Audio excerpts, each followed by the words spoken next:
এক বাদশাহ আর তার মন্ত্রী পুকুরের পাশে বসেছিল। এমন সময় একটা মাদ্রাসার ছাত্র হেঁটে যাচ্ছিল। মন্ত্রী সেই মাদ্রাসার ছাত্রকে দেখে বলল, বাদশাহ, এইসব ছেলেপিলে মাদ্রাসায় কি পড়াশুনো করে? এদের কি কোনো জ্ঞান বুদ্ধি আছে? মন্ত্রীর এই কথা শুনে বাদশাহ সেই মাদ্রাসার ছাত্রটিকে কাছে ডাকলেন এবং বাদশাহ মন্ত্রীকে জিজ্ঞাসা করলো, মন্ত্রী বলেন তো দেখি, এই পুকুরে কয় গ্লাস পানি আছে? মন্ত্রী বলল, এই পুকুরের পানি মাপতে হলে প্রথমে এই পুকুরের পাশে আরেকটি পুকুর খনন করতে হবে। এরপর এক গ্লাস করে পানি ওই পুকুরে রাখতে হবে, তারপরেই বলা যাবে ওই পুকুরে কত গ্লাস পানি আছে। বাদশাহ এবার মাদ্রাসার ছাত্রটিকে জিজ্ঞাসা করলো, বাবা বলো তো দেখি, এই পুকুরে কত গ্লাস পানি আছে?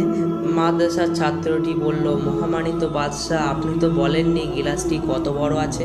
যদি গ্লাসটি পুকুরের সমান হয় তাহলে পুকুরে 1 গ্লাস পানি আছে, আর যদি পুকুরের অর্ধেক হয় তাহলে পুকুরে 2 গ্লাস পানি আছে।